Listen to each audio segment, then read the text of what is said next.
सबसे पहले हम बात करते हैं सल्फर की, इसके बाद में हम नाइट्रोजन को डिस्कस करेंगे, फिर हेलोजन और फिर लास्ट में नोबल गैसेस हम डिस्कस करेंगे। ठीक है, स्टेप बाय स्टेप हम अच्छे से समझते जाएंगे। सारे इंपॉर्टेंट पॉइंट्स आपको मैं बताऊंगा। देखिए, सल्फर जो है वो हमारी पृथ्वी पर 0.05% ही उपस्थित है। सल्फर से एक महत्वपूर्ण रसायन प्राप्त किया जाता है, सल्फ्यूरिक अम्ल, जिसका फॉर्मूला क्या होता है, आप फॉर्मूला ध्यान रखिएगा, H2SO4। H2SO4 जो होता है सल्फ्यूरिक अम्ल का क्या है, फॉर्मूला है। सल्फर से ही इसे प्राप्त किया जाता है और इसे क्या बोला जाता है, तेजाब बोला जाता है। तो ध्यान रखिएगा, किंग ऑफ केमिकल भी सल्फ्यूरिक अम्ल को ही बोला जाता है। ये एग्जाम में क्वेश्चन पूछा गया था। तो हम बात करते हैं कि सल्फ्यूरिक अम्ल को प्राप्त कैसे करा जाता है। तो इसकी दो प्रोसेस होती है। सल्फर डाइऑक्साइड की जब क्रिया ऑक्सीजन के साथ की जाती है तब सल्फर ट्राइऑक्साइड प्राप्त होता है, और यह सल्फर ट्राइऑक्साइड जो है ये जल के साथ में क्रिया कर कर क्या बनाता है, सल्फ्यूरिक अम्ल बनाता है। ठीक है, तो यह पहली प्रोसेस हो गई। सेकेंड प्रोसेस ये है कि हाइड्रोजन पराऑक्साइड जो होता है H2O2, ये डायरेक्टली सल्फर डाइऑक्साइड के साथ में क्रिया कर कर क्या बनाता है, सल्फ्यूरिक अम्ल बनाता है। तो ये दो प्रोसेस मैंने आपको बताई है, दोनों इंपॉर्टेंट है, इसको ध्यान रखिएगा। ठीक है, ये पहली वाली जो प्रोसेस मैंने आपको बताई है कि सल्फर डाइऑक्साइड ऑक्सीजन के साथ में क्रिया कर कर सल्फर ट्राइऑक्साइड बनाता है, और सल्फर ट्राइऑक्साइड जो है वो जल के साथ में क्रिया कर कर H2SO4 मतलब सल्फ्यूरिक अम्ल बनाता है। ये जो प्रोसेस है, ये प्रोसेस आपको एसिड रेन जब हम आगे डिस्कस करेंगे उसमें आपको देखने को मिलेगी। तो फ्रेंड्स, यहाँ पर देखिए सल्फर डाइऑक्साइड की मैंने बात करी, तो ये सल्फर डाइऑक्साइड जो है ये एक हानिकारक गैस है, इसको मैं आपको आगे डिस्कस करने वाला हूँ। सल्फ्यूरिक अम्ल के उपयोग की बात करते हैं तो देखिए, सल्फ्यूरिक अम्ल का उपयोग काय में किया जाता है, कार के बैटरियों में किया जाता है। ये वाला क्वेश्चन देखिए 2 से 3 बार रिपीट हो चुका है एग्जाम में। विस्फोटक पदार्थों में यूज किया जाता है H2SO4 का, डिटर्जेंट उद्योगों में इसका यूज किया जाता है, सबसे अधिक मात्रा में इसका पेट्रो रसायन उद्योगों में इसका उपयोग किया जाता है। आगे देखिए, हम बात करते हैं कि सल्फर का उपयोग जो होता है वो वल्कनाइजेशन प्रोसेस, वल्कनीकरण प्रोसेस में भी किया जाता है। तो वल्कनाइजेशन प्रोसेस क्या होती है, चलिए समझ लेते हैं। जब प्राकृतिक रबर और सल्फर का मिश्रण बनाकर उसे गर्म किया जाता है तो अच्छी क्वालिटी का रबर जो होता है वो प्राप्त होता है। इसी प्रोसेस को क्या बोलते हैं, वल्कनीकरण, वल्कनाइजेशन प्रोसेस बोलते हैं। तो देखिए किस तरीके से वल्कनाइट रबर जो था वो अस्तित्व में आया, किस तरीके से इसकी खोज हुई, इसके पीछे एक छोटी सी स्टोरी है, मैं आपको बताता हूँ। शुरुआत में वैज्ञानिक जो थे वो ऐसे रबर की खोज में जुटे हुए थे जो मौसम परिवर्तन के साथ में प्रभावित ना हो।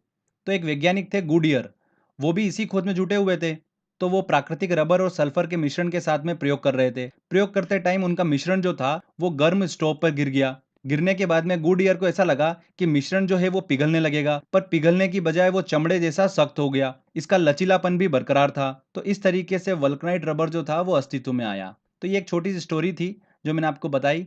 तो ध्यान रखिएगा दोस्तों कि प्राकृतिक रबर और सल्फर का मिश्रण गर्म किया जाता है, जिससे अच्छी क्वालिटी का रबर प्राप्त होता है। इसे ही क्या बोला जाता है, वल्कनीकरण प्रोसेस बोला जाता है, वल्कनाइजेशन प्रोसेस बोला जाता है। ठीक है, इसके उपयोग की बात करते हैं तो देखिए टायर, ट्यूब, रबर बैंड, गुब्बारे, वाटरप्रूफ कोट बनाने में इसका उपयोग किया जाता है। ठीक है, चलिए सल्फर के एक ऑक्साइड की बात करते हैं, सल्फर डाइऑक्साइड बहुत ही इंपॉर्टेंट है और यहां से आपको क्वेश्चन जरूर देखने को मिलेगा।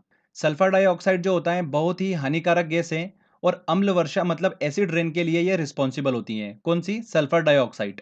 सल्फर डाइऑक्साइड की अगर मात्रा वायु में बहुत अधिक बढ़ जाती है तो पेड़ों की पत्तियां जो होती हैं वो काली होकर गिरना स्टार्ट कर देती हैं। इतनी खतरनाक ये गैस होती हैं। तो सल्फर डाइऑक्साइड जो होती है वो प्रोड्यूस कहाँ से होती हैं, तो यहाँ से भी क्वेश्चन निकला था एग्जाम में।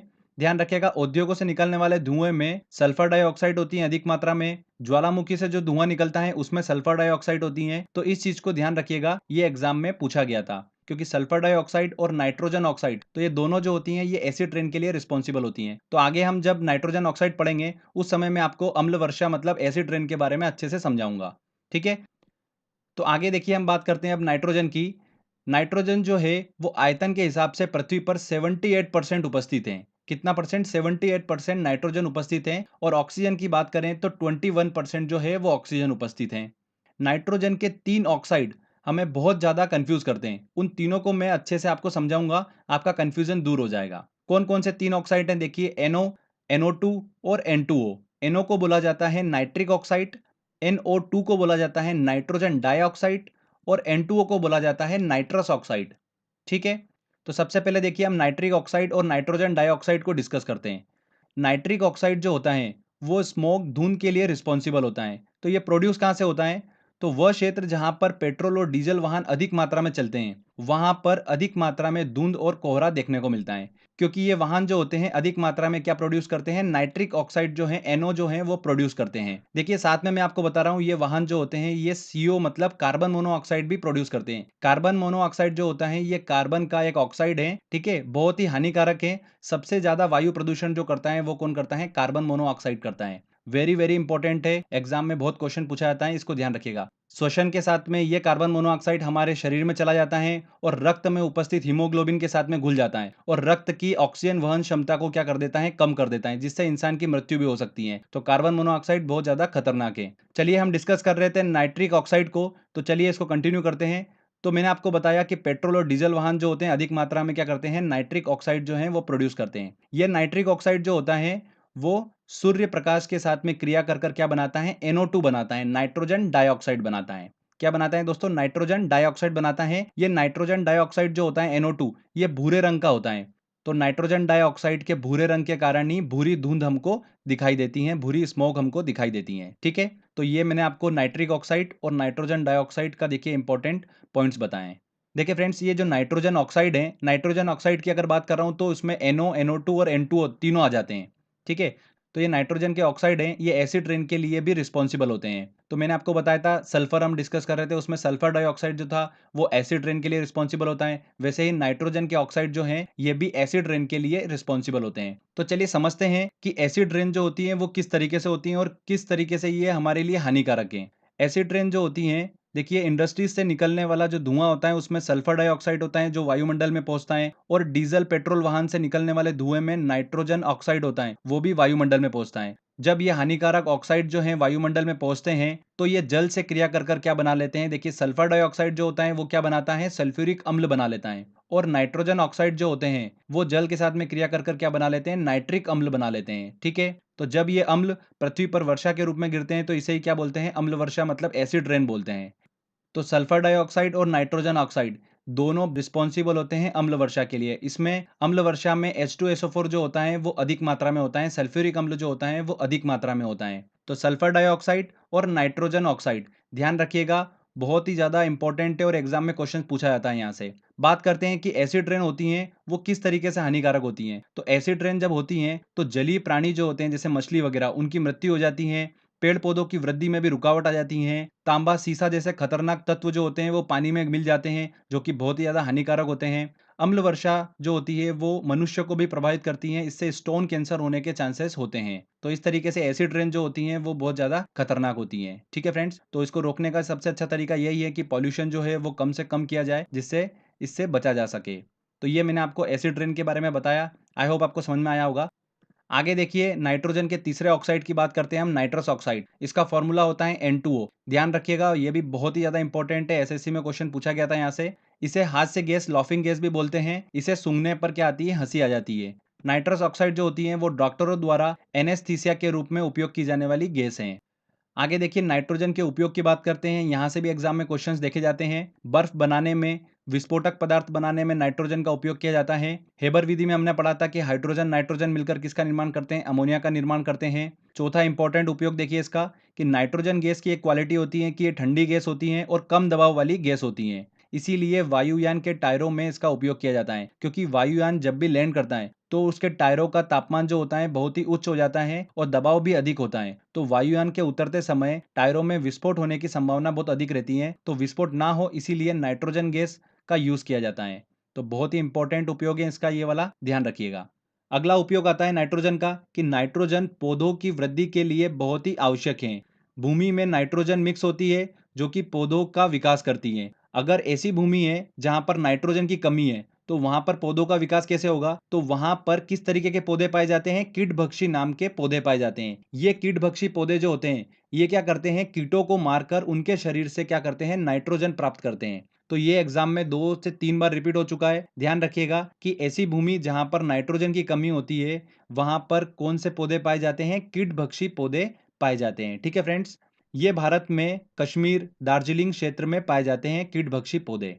तो यहाँ पर देखिए हमारा सल्फर नाइट्रोजन वाला सेक्शन कंप्लीट होता है। आगे हम बात करते हैं हेलोजन की।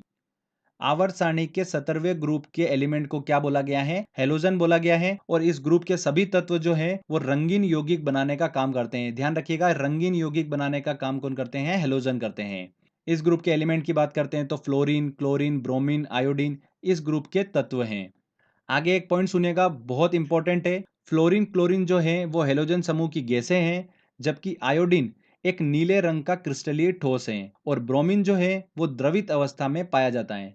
ठीक है, तो चारों के बारे में आपको मैंने बताया कि फ्लोरीन, क्लोरीन जो है वो गैसें हैं, ब्रोमीन द्रवित अवस्था में रहता है और आयोडीन जो है वो क्रिस्टलीय ठोस है।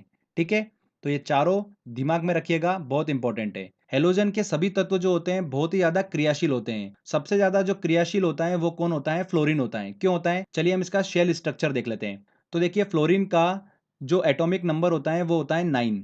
तो चलिए इसका शेल स्ट्रक्चर कैसा बनेगा कि इसके के शेल में कितने इलेक्ट्रॉन आएंगे? 2 इलेक्ट्रॉन आएंगे। एल शेल में इसके बचे हुए 7 इलेक्ट्रॉन आएंगे। तो यहाँ पर देखिए, आउटर शेल में 1 इलेक्ट्रॉन की कमी है। अगर 1 इलेक्ट्रॉन और आ जाएगा तो इसका जो है स्ट्रक्चर कंप्लीट हो जाएगा, मतलब फ्लोरीन स्टेबल कंडीशन में आ जाएगा। तो फ्लोरीन चाहता है कि मेरे पास 1 इलेक्ट्रॉन और आ जाए, इसीलिए फ्लोरीन बहुत ही ज्यादा क्रियाशील होता है। तो ये ध्यान रखिएगा, एग्जाम में पूछा जा सकता है ये वाला क्वेश्चन, अच्छा क्वेश्चन है। फ्लोरीन के उपयोग की बात करते हैं तो फ्लोरीन से 2 क्लोरोफ्लोरोकार्बन और पॉलीटेट्राफ्लोरोएथिलीन प्राप्त किए जाते हैं। क्लोरोफ्लोरोकार्बन जो होता है इसे ही फ्रियोन कहा जाता है और पॉलीटेट्राफ्लोरोएथिलीन को क्या बोला जाता है? टेफ्लॉन बोला जाता है। ठीक है, क्लोरोफ्लोरोकार्बन को क्या बोला जाता है? फ्रियोन बोला जाता है। पॉलीटेट्राफ्लोरोएथिलीन को क्या बोला जाता है? टेफ्लॉन बोला जाता है। चलिए इनके उपयोग की बात कर लेते हैं। फ्रियोन जो होता है इसका उपयोग रेफ्रिजरेंट मतलब प्रशीतक, ठंडाई के लिए इसका यूज किया जाता है। टेफ्लॉन का उपयोग किस लिए किया जाता है? कि बर्तनों, वाहनों पर जो पेंट किया जाता है उसकी सुरक्षा के लिए टेफ्लॉन कोटिंग उस पर की जाती है ताकि पेंट पर स्क्रैच ना लगे, इसीलिए टेफ्लॉन का यूज किया जाता है। तो ये दोनों उपयोग काफी इंपॉर्टेंट है, ध्यान रखिएगा दोस्तों। देखिए, क्लोरोफ्लोरोकार्बन के बारे में एक इंपॉर्टेंट पॉइंट आपको बताता हूं कि ये ओजोन लेयर को काफी नुकसान पहुंचाता है, इसीलिए आज के टाइम में इसका यूज जो है बहुत कम कर दिया गया है। इसकी जगह पर अमोनिया और सल्फर डाइऑक्साइड का यूज किया जाने लगा है। ठीक है फ्रेंड्स, तो इस पॉइंट को भी ध्यान रखिएगा। देखिए, नेक्स्ट हमारा एलिमेंट आता है क्लोरीन। क्लोरीन के उपयोग की बात करते हैं तो ब्लीचिंग पाउडर बनाने में, मस्टर्ड गैस बनाने में और सबसे इंपॉर्टेंट जल शुद्धिकरण में क्लोरीन का उपयोग किया जाता है। ब्रोमीन की देखिए बात करते हैं तो औषधि बनाने में, पीड़ानाशक मतलब पेन किलर के रूप में ब्रोमीन का उपयोग किया जाता है। ब्रोमीन का एक यौगिक होता है सिल्वर ब्रोमाइड, AgBr। ये सिल्वर ब्रोमाइड जो होता है ये फोटोग्राफी प्लेट में यूज किया जाता है, वेरी इंपॉर्टेंट है। फोटोग्राफी की बात करते हैं तो स्थायीकरण के लिए सोडियम थायोसल्फेट का भी उसमें यूज किया जाता है। तो ये दोनों चीजें ध्यान रखिएगा। नेक्स्ट एलिमेंट आता है हमारा आयोडीन। आयोडीन का देखिए रंग उद्योगों में इसका काफी उपयोग किया जाता है। तो ये हेलोजन समूह के मैंने आपको सारे एलिमेंट डिस्कस करे हैं, जितने पॉइंट्स बताए ये सारे इंपॉर्टेंट पॉइंट्स हैं, इनको आपको बिल्कुल दिमाग में रखना है क्योंकि क्वेश्चंस इन्हीं में से बनना है। नेक्स्ट देखिए, हम बात करते हैं अब नोबल गैस के बारे में। तो आवर्त सारणी के 18वें ग्रुप के 6 तत्वों को नोबल गैस कहा गया है क्योंकि ये रासायनिक रूप से निष्क्रिय होती है। कौन कौन सी? देखिए, हीलियम हुआ, नियॉन हुआ, आर्गन हुआ, क्रिप्टॉन, जीनॉन और रेडॉन। ये सारी जितनी भी गैस बताई है ये सारी नोबल गैसें हैं। ठीक है, अक्रिय गैसें हैं। एक एक करके सभी के हम देखिए यहाँ पर इंपॉर्टेंट पॉइंट डिस्कस करेंगे। हीलियम की बात करते हैं तो बहुत ही ज्यादा हल्की और अज्वलनशील गैस है। अज्वलनशील गैस होने के कारण ही इसे गुब्बारों में भरा जाता है। तो क्वेश्चन देखिए एग्जाम में ऐसा बनता है कि हाइड्रोजन की जगह पर हीलियम गैस गुब्बारों में क्यों यूज की जाती है? तो फ्रेंड्स, मैंने आपको बताया था कि हाइड्रोजन जो होती है वो बहुत ही ज्यादा ज्वलनशील गैस है। ऑक्सीजन के संपर्क में आने पर वो क्या करती है? विस्फोट करती है और जल का निर्माण करती है। ठीक है, पर हीलियम गैस जो है वो अज्वलनशील है, इसीलिए इसका उपयोग जो है गुब्बारों में किया जाता है। हीलियम के अगले उपयोग की बात करते हैं तो गोताखोर जो होते हैं, समुद्री गोताखोर, वो सांस लेने के लिए ऑक्सीजन और हीलियम गैस के मिश्रण का यूज करते हैं। तो वेरी वेरी इंपॉर्टेंट पॉइंट है ये भी। तो दोनों उपयोग जो मैंने आपको बताए हीलियम के, ये बहुत इंपॉर्टेंट है। अगला आता है नियॉन। नियॉन गैस जो है वो ट्यूबलाइट्स, बल्ब, एडवर्टाइजमेंट बोर्ड, इन सभी में यूज की जाती है नियॉन गैस। ऑर्गन की बात करते हैं तो उद्योगों में, बिजली के बल्ब में, इन सभी में ऑर्गन गैस यूज की जाती हैं। और ऑर्गन गैस जो है वो नाइट्रोजन ऑक्सीजन के बाद में यह पृथ्वी के वायुमंडल की तीसरी सबसे अधिक मात्रा की गैस है। कौन सी? ऑर्गन। क्रिप्टॉन की बात करते हैं तो फोटोग्राफी और लेजर बनाने में इसका उपयोग किया जाता है। जीनॉन जो है, ध्यान रखिएगा, स्ट्रेंजर गैस जो है वो किसे बोलते हैं? जीनॉन को बोलते हैं। एग्जाम में क्वेश्चन पूछा गया था। रेडॉन जो है वो वायुमंडल में नहीं पाई जाती हैं, इसके अलावा सभी गैसें जो हैं वो वायुमंडल में पाई जाती हैं, पर रेडॉन जो है वायुमंडल में नहीं पाई जाती हैं। तो फ्रेंड देखिए यहाँ पर हमारा ये थ्योरी सेक्शन कंप्लीट होता है, जिसमें हमने सल्फर, नाइट्रोजन, हेलोजन और नोबल गैसेस को अच्छे से डिस्कस कराएं। जितने मैंने आपको पॉइंट बताए ये सारे मोस्ट इंपॉर्टेंट है, क्वेश्चंस आपको इन्हीं में से मिलना है। ठीक है, तो चलिए अब टेस्ट लगाने की बारी है। टेस्ट लगाते हैं और देखते हैं कि हम कितने क्वेश्चन सोल्व कर पा रहे हैं, हमारा स्कोर क्या है। चलिए हम टेस्ट को स्टार्ट करते हैं। देखिए पहला क्वेश्चन है, कौन सी गैस नोबल गैस कहलाती है? Hydrogen, oxygen, helium, carbon dioxide. तो हीलियम जो है वो नोबल गैस कहलाती है। सी आंसर सही होगा। वायुमंडलीय वायु में नाइट्रोजन लगभग कितने प्रतिशत होती है? तो नाइट्रोजन सबसे ज़्यादा 78% उपस्थित होती हैं। तो आंसर क्या होगा इसका? D answer. गोताखोरों द्वारा समुद्र में सांस लेने के लिए ऑक्सीजन के साथ किस गैस को मिश्रित किया जाता है? तो ऑक्सीजन के साथ में देखिए हीलियम और ऑक्सीजन दोनों का मिश्रण जो होता है वो यूज किया जाता है। तो यहाँ पर ऑप्शन क्या होगा? देखिए ऑक्सीजन के साथ में हीलियम, ए आंसर इसका सही होगा। देखिए क्वेश्चन है, निम्नलिखित में से कौन सी हास्य गैस मतलब लाफिंग गैस के रूप में प्रयुक्त होती है? तो लाफिंग गैस N2O, इसको क्या बोला जाता है? Nitrous oxide. तो आंसर क्या होगा? देखिए ए आंसर। नाइट्रस ऑक्साइड को ही लाफिंग गैस कहा जाता है। निम्नलिखित में से किस एक को स्ट्रेंजर गैस कहा जाता है? तो जीनॉन को कहा जाता है स्ट्रेंजर गैस। तो आंसर क्या होगा इसका? C answer. अगला क्वेश्चन है, वायुयान के टायरों में निम्न गैस का प्रयोग किया जाता है। किस गैस का प्रयोग किया जाता है? नाइट्रोजन गैस का यूज किया जाता है, क्योंकि ये ठंडी गैस होती हैं और कम दबाव वाली गैस होती हैं, इसीलिए इसका उपयोग किया जाता है। चलिए अगला क्वेश्चन लेते हैं। सामान्यतः गुब्बारे में कौन सी गैस भरी जाती है? तो गुब्बारे में कौन सी गैस भरी जाती है? हीलियम गैस भरी जाती है, क्योंकि ये अज्वलनशील गैस होती हैं। तो आंसर क्या होगा इसका? डी आंसर होगा। हाइड्रोजन गैस जो है वो ज्वलनशील गैस है, ऑक्सीजन के साथ में क्रिया कर कर विस्फोट करती हैं और जल का निर्माण करती हैं, इसलिए हाइड्रोजन को गुब्बारे में नहीं भरा जाता है। ठीक है, देखिए अगला क्वेश्चन। वायु भरे गुब्बारों में हीलियम को हाइड्रोजन की अपेक्षा वरीयता दी जाती है, क्योंकि वायु के साथ विस्फोट मिश्रण नहीं बनाती है, इसीलिए। डी आंसर इसका भी सही होगा। अगला क्वेश्चन है, निम्न गैस अश्रु गैस की तरह काम में लेते हैं, मतलब टीयर गैस की तरह किसको काम में लिया जाता है? अमोनिया को लिया जाता है, NH3। ठीक है, मैंने आपको बताया था अमोनिया जो है वो अश्रु गैस की तरह काम में ली जाती है। चलिए अगला क्वेश्चन हम लेते हैं। क्वेश्चन है, निम्नलिखित में से कौन सा सामान्य ताप पर ठोस अवस्था में रहता है? क्लोरीन, ब्रोमीन, आयोडीन और फ्लोरीन। तो आयोडीन जो होता है वो क्रिस्टलीय ठोस है, सी आंसर इसका सही होगा। ब्रोमीन जो होता है वो द्रवित अवस्था में रहता है और क्लोरीन और फ्लोरीन जो है वो गैसीय अवस्था में रहते हैं। ठीक है, तो ये ध्यान रखिएगा, इंपॉर्टेंट प्रॉपर्टी है ये इसकी। गोताखोरों के सांस लेने संबंधी क्रिया में उपयोग की जाने वाली गैस है, कौन सी है? ऑक्सीजन और हीलियम। वह हेलोजन जिसका उपयोग पीड़ाहारी की तरह किया जाता है। पेन किलर के रूप में किसका उपयोग किया जाता है? ब्रोमीन का। औषधि बनाने में पेन किलर की तरह यूज किया जाता है ब्रोमीन का। दोस्तों ब्रोमीन का मैंने एक और उपयोग बताया था आपको कि ब्रोमीन का एक यौगिक है AgBr, जिसका उपयोग फोटोग्राफी प्लेट में किया जाता है, तो इसको भी आप ध्यान रखिएगा। नेक्स्ट क्वेश्चन है, ट्यूबलाइट में निम्न दाब पर कौन सी गैस भरी जाती है? तो निम्न दाब पर नियोन और पारद वाष्प जो है वो भरी जाती हैं, बी आंसर सही होगा। फोटोग्राफी की प्लेट पर निम्नलिखित में से किसकी परत चढ़ाई जाती है? तो फोटोग्राफी प्लेट पर यूज की जाती है सिल्वर ब्रोमाइट। नेक्स्ट क्वेश्चन है, फोटोग्राफी में स्थिर करने के रूप में प्रयुक्त होने वाला रासायनिक पदार्थ है, तो स्थिरता के लिए यूज किया जाता है सोडियम थायोसल्फेट। चलिए अगला क्वेश्चन लेते हैं हम। कीटभक्षी पौधे जिस मृदा में उगते हैं उसमें कमी रहती है, किसकी कमी रहती है? नाइट्रोजन की कमी रहती है, वहीं पर ही कीटभक्षी पौधे उगते हैं। कार्बन मोनोऑक्साइड निम्न में से किसको मुख्यतः प्रभावित करती हैं? तो कार्बन मोनोऑक्साइड जो है CO, ये श्वसन के द्वारा हमारे शरीर में पहुंच जाती हैं और रक्त में उपस्थित हीमोग्लोबिन में अच्छे से घुल जाती हैं और रक्त की ऑक्सीजन वहन क्षमता को कम कर देती हैं। तो डी आंसर इसका सही होगा। काफ़ी ज़्यादा खतरनाक गैस है कार्बन मोनोऑक्साइड, और ये वायु प्रदूषण में सबसे नंबर 1 है कार्बन मोनोऑक्साइड। देखिए अगला क्वेश्चन है, निम्नलिखित में से कौन सा वायु प्रदूषक ऑक्सीजन की अपेक्षा अधिक शीघ्रता से रक्त के हीमोग्लोबिन में घुल जाता है? तो मैंने आपको बताया रक्त के हीमोग्लोबिन में घुल जाता है कार्बन मोनोऑक्साइड, CO। तो आंसर क्या होगा इसका? C answer. चलिए अगला क्वेश्चन लेते हैं। देखिए क्वेश्चन है, प्रतिशतता के आधार पर वायुमंडल में सर्वाधिक पाई जाने वाली गैस कौन सी है? सबसे अधिक मात्रा में देखिए परसेंट में देखें तो नाइट्रोजन जो होती है वो 78% जो है वायुमंडल में उपस्थित है। तो आंसर क्या होगा? A answer. वायु का मुख्य संगठक है, वायु का मुख्य संगठक क्या है? नाइट्रोजन। देखिए अगला क्वेश्चन है, अम्ल वर्षा इसके कारण होती है, तो किसके कारण होती है? सल्फर डाइऑक्साइड और नाइट्रोजन ऑक्साइड के द्वारा ही अम्ल वर्षा होती है। ए आंसर इसका सही होगा। चलिए अगला क्वेश्चन लेते हैं हम। किस कारण से स्टोन कैंसर होता है? स्टोन कैंसर का कारण क्या है? एसिड रेन है। वायु में ऑक्सीजन का प्रतिशत लगभग कितना होता है? तो ऑक्सीजन का परसेंटेज होता है 21%। देखिए क्वेश्चन है, रबर को सल्फर के साथ गर्म करके उसकी गुणवत्ता को बढ़ाने की प्रक्रिया को क्या कहते हैं? वल्कनाइजेशन, वल्कनीकरण प्रोसेस कहते हैं। प्राकृतिक रबर और सल्फर के मिश्रण को गर्म किया जाता है और प्राप्त किया जाता है अच्छी क्वालिटी का रबर। ठीक है, तो इसी प्रोसेस को क्या बोलते हैं? वल्कनाइजेशन प्रोसेस बोलते हैं, वल्कनीकरण प्रोसेस बोलते हैं। देखिए क्वेश्चन है, रबर को वल्कनीकृत करने के लिए प्रयुक्त तत्व हैं। किस तत्व का प्रयोग किया जाता है? सल्फर का उपयोग किया जाता है। सल्फर को हिंदी में क्या बोलते हैं? गंधक। इस चीज को भी ध्यान रखेगा। क्वेश्चन है, निम्नलिखित में से कौन सा एसिड रेन के लिए उत्तरदायी है? तो एसिड रेन के लिए कौन उत्तरदायी है? नाइट्रोजन ऑक्साइड और सल्फर डाइऑक्साइड जो है वो इसके लिए रिस्पॉन्सिबल हैं।